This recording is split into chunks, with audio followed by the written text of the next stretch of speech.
Ju falënderit për ftesën, mirëdita të gjithëve. Për fat të keq nuk do të mund të flas në emër të gjithë mediave, do të mund vetëm për mënyrën se si unë vështroj këtë pyetje. Për shkak se përgjithsisht entitet media nuk ekzistojnë.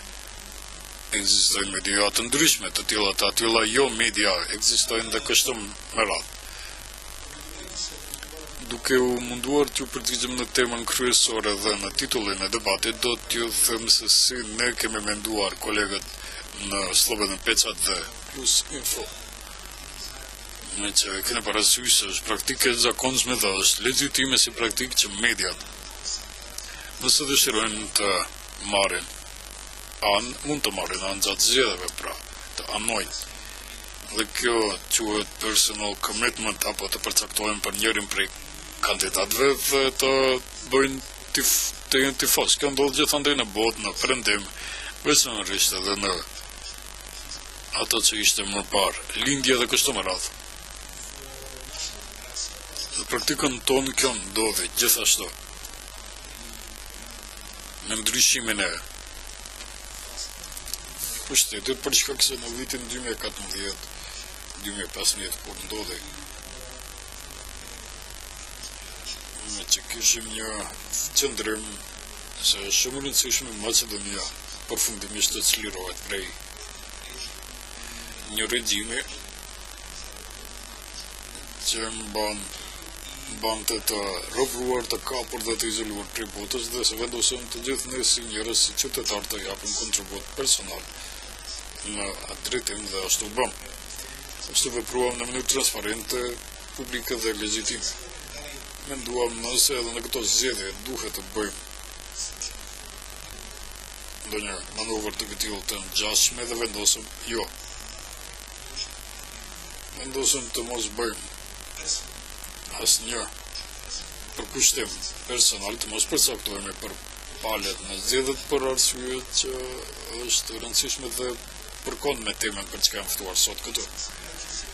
Duke menduar për ardhmërinë e Maqedonisë, qëndrimi im personal, por edhe qëndrimi i miqve të mi me cilat jam koleg shumë i vjetër, nga të famshmit Nevnik dhe shtype tjera, erdhëm në konkluzion se armëria e këtij shteti varet shumë prej asaj nëse do t'ja dalim gjatë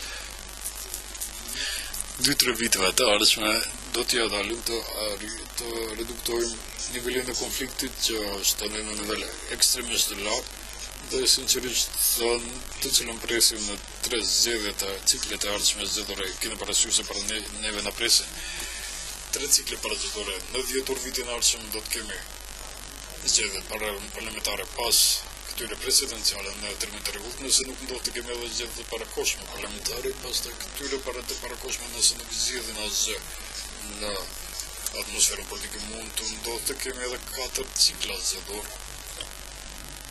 Dhe pastaj të kemi një farë epilogu me zgjedhje lokale dhe pastaj do të vijojë periudhë e konsolidimit të gjithë skenës politike dhe publike dhe kështu me radhë. Kjo njëkohësisht është duke ndodhur në një periudhë kritike kur Maqedonia duhet të ketë filluar negociatat për antarësimin e Bashkimit Evropian. Periudhë në të cilën unë personalisht më konsideroj në fakt Maqedonia do të fillojë me reformat e vërteta në presionin e procesit të negociatave. Nëse kjo nuk ndodh, ne jemi fort të bindur se zë nuk do të ketë për reformave apo së paku jo diçka serioze në këtë shtet. Për këtë arsye, mendimi ynë është se më e rëndësishme është në këtë proces zgjedhor, në këto zgjedhje ne shohim shans, mundësi të ndodh reduktimi caktuar i gjendjes dhe shkallës së konfliktit, dhe për këtë arsye kemi vendosur shumë vëmendje të përçojmë mesazhet dhe të përcjellëm mesazhet, kuptohet edhe t'ua përçojmë 3 kandidatëve, jo me intensitet aq të madh për shkak se ekzistojnë një mblodhje e përgjithshme e popullatës nga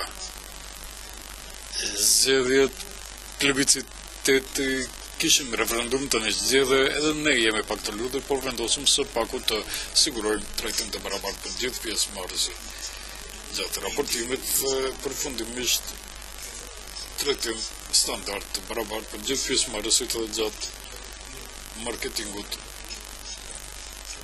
politik të paguar për çka tani kemi disa teknikale në Komisionin Shtetëror të Zgjedhjeve sot është dikush zgjidhur, kjo shpresojmë se do të përmendohen këto probleme sot të natyrës teknike.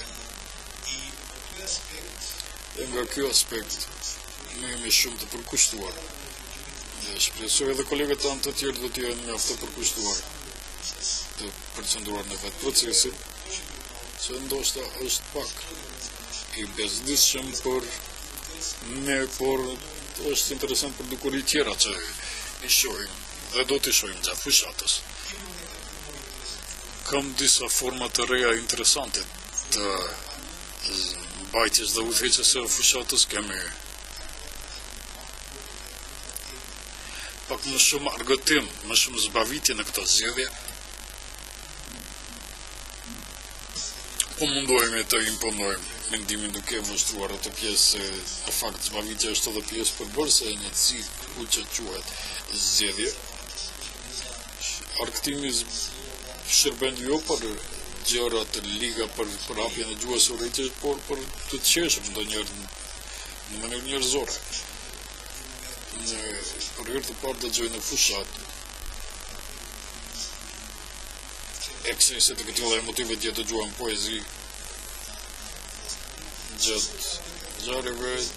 Të gjitha këto janë fenomen të tërë interesante të cilat i shohim dhe i vështrojmë në mënyrë benevolente dhe një aspekt i zbavitjes së zgjedhjeve që duhet të përmbajë të gjitha zgjedhjet që janë edhe ngjarje. Çdo miting në çdo vend të vogël është ngjarje për atë vend të vogël, pavarësisht kush vjen.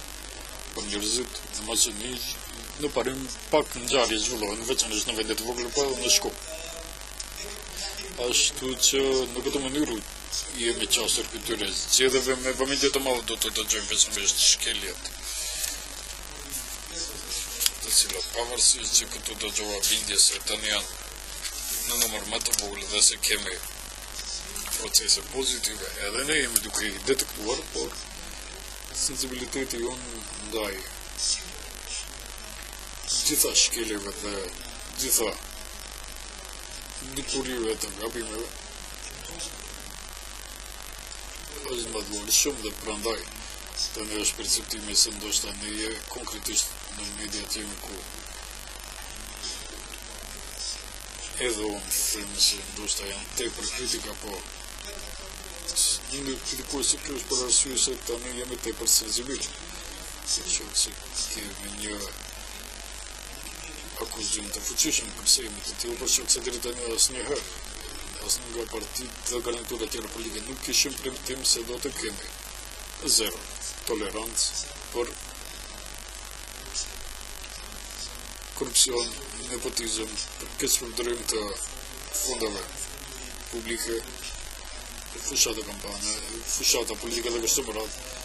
Gjithë këto prandaj nuk e pranojmë arsyetimet se po më parë kishte 35.5% keqpërdërim, tani kemi 2.3%, jo. Neve na është premtuar 0. Kuptohet, numri 0 është numër jo real, gjithmonë mund të ketë, por nëse ka, atëherë duhet të jetë edhe sankcione rigoros në bazë të ligjit, sankcion rigoros sipas ligjeve që i rregullojnë këto çështje, dhe nëse nuk shohim sanksione të tilla, atëherë përsëri kemi të qartë se nuk është 0.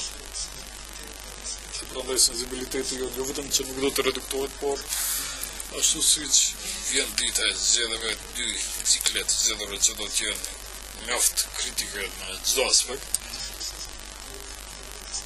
sensibiliteti jonë do të rritet dhe ne do të jemi shumë më të zjarrt në kritikat për shkeljet, për shkak se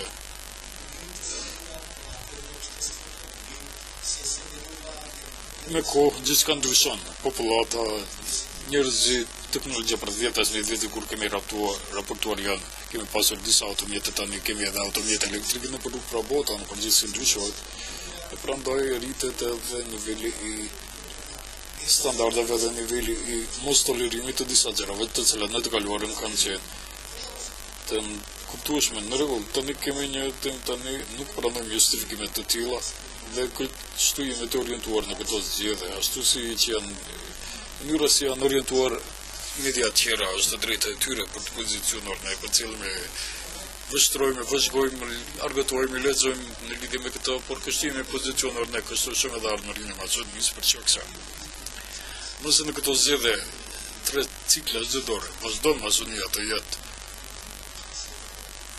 qendër e konflikteve dhe pasioneve, siç është për momentin, kjo seriozisht do të ngandalsojë, nëse jo edhe do të frenojë lëvizjen tonë drejt kësaj bote të civilizuar në të cilën shënon, dhe kjo do të jetë shumë keq për shtetin, dhe në këtë aspekt jemi shumë optimist të kujdesshëm se ndoshta pikërisht këto zgjedhje do të bëjmë ndonjë hap përpara. Nuk dim cilë do të jenë, por dëshirojmë të bëjmë. Të besojmë se është ashtu. Civil Media